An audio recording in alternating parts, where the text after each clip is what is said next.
Hello, and welcome to a Citizens for Accountability and Governance Informed Voter Update.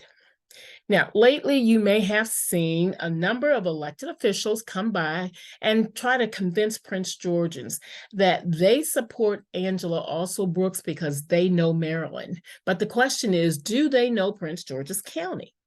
Well, let's look at Ms. Alsobrooks' support of Republicans in the judicial system. We've heard a lot about her criticism on Mr. Trone on that. But in 2014, Ms. Alsobrooks supported a Republican candidate to oust the Democratic incumbent for state's attorney. Now, he did win, but look, his first year was marked by damaging work environment, unusual high turnover, and inadequate training for new prosecutors. His own party called him out for reneging on a promise not to challenge Hogan-appointed judges. Yet, she supported the Republican in his bid to help Hogan gain GOP control over our Maryland judicial system in our great blue state. Right here in Prince George's County, she hired to her administration a Republican retired judge, or his actual commission had ended, but he actually ran in 2020 for judge, and she supported his candidacy over a Black Democratic female running for judge. And when he failed in his bid to win his election, she hired him to a six-figure salary position in her administration. So that goes to say a lot about the criticism that she has of Trone. Now, how does she handle fighting corruption in our school system that was wasting taxpayer dollars? Well, what she did was she received a copy of this letter that was written to Calvin Hawkins describing all of the corruption that was happening in the school system by her newly appointed board chair. What did she ask of that board chair upon receiving this information and having these disputes played out into the public? She asked for the chair to resign, not the people identified in this letter that were wasting our taxpayer dollars. And what did she say in this article about why she did this? She says, as we begin moving forward on a new path with our board and its leadership. So let's do away with the leadership that's letting us know our tax dollars are being wasted through corruption. And let's start fresh with a clean slate of corruption.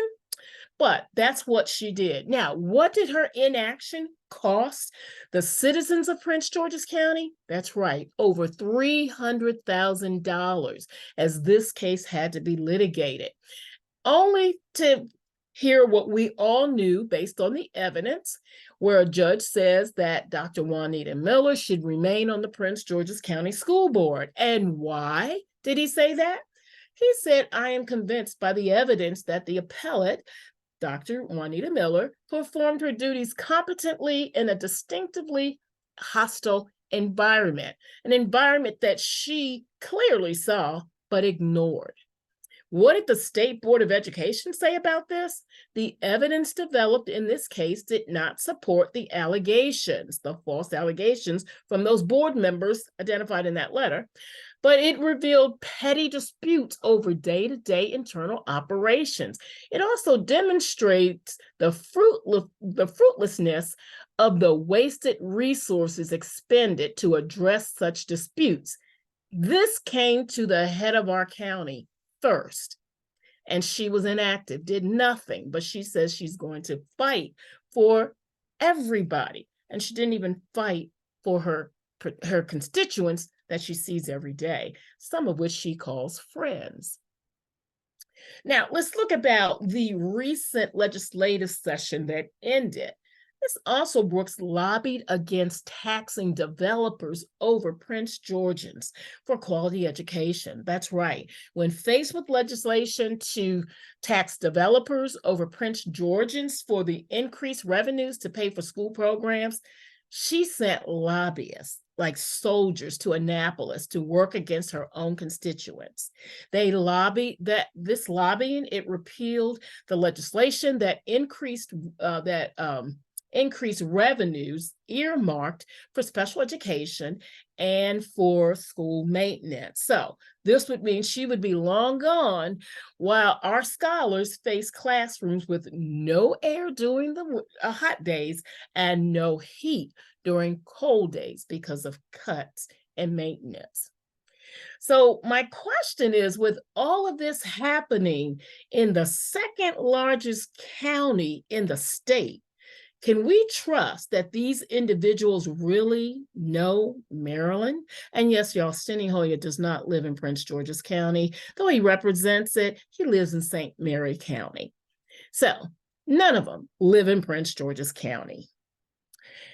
But we do have Prince Georgians that know, and that's why they are supporting David Trone, because they do know, all local and invested in our county, living here today, and have seen the impact of the also Brooks administration.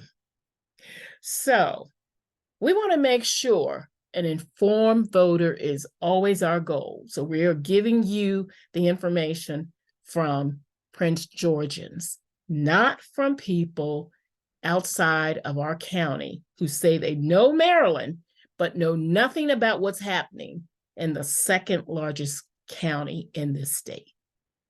Be informed, make sure you go out and vote. It's up to you to decide how you want to consume this information. Thank you.